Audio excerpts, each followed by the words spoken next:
ഞാൻ MA ബേബിയെ അഭിനന്ദിക്കുന്നു. കാരണം ഒരു മലയാളിയായ ഒരാൾ CPMൻ്റെ ജനറൽ സെക്രട്ടറിയായി തിരഞ്ഞെടുക്കപ്പെട്ടു. അദ്ദേഹം എൻ്റെ ഒരു സുഹൃത്തു കൂടിയാണ്.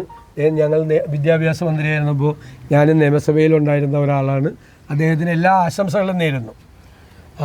ഞാൻ കരുതുന്നത് അദ്ദേഹത്തിനെ പോലെ ദേശീയതലത്തിൽ പ്രവർത്തിച്ചിട്ടുള്ള ഒരാൾ കോൺഗ്രസ് നേതൃത്വം നൽകുന്ന ഇന്ത്യ മുന്നണിയുടെ ഭാഗമായി നിന്ന് പ്രവർത്തിച്ച് വർഗീയ ശക്തികൾക്കെതിരായ അതിശക്തമായ നിലപാടെടുക്കും എന്നുള്ളതാണ്.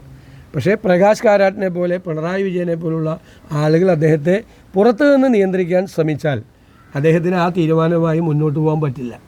BJP ഫാസിസ്റ്റ് കക്ഷിയല്ല, നവഫാസിസ്റ്റ് പോലും അല്ല എന്ന കണ്ടുപിടുത്തം നടത്തിയ ആളാണ് പ്രകാശ് കാരാട്ട്. അതിന് പിന്തുണ കൊടുത്ത ആളാണ് കേരളത്തിൽ നിന്നുള്ള പോളിറ്റ് ബ്യൂറോ അംഗമായ പിണറായി വിജയൻ ഉൾപ്പെടെയുള്ളവർ. അവർക്ക് കോൺഗ്രസ് വിരുദ്ധതയാണ് അവരുടെ മനസ്സിനുള്ളിൽ മുഴുവനുള്ളത്.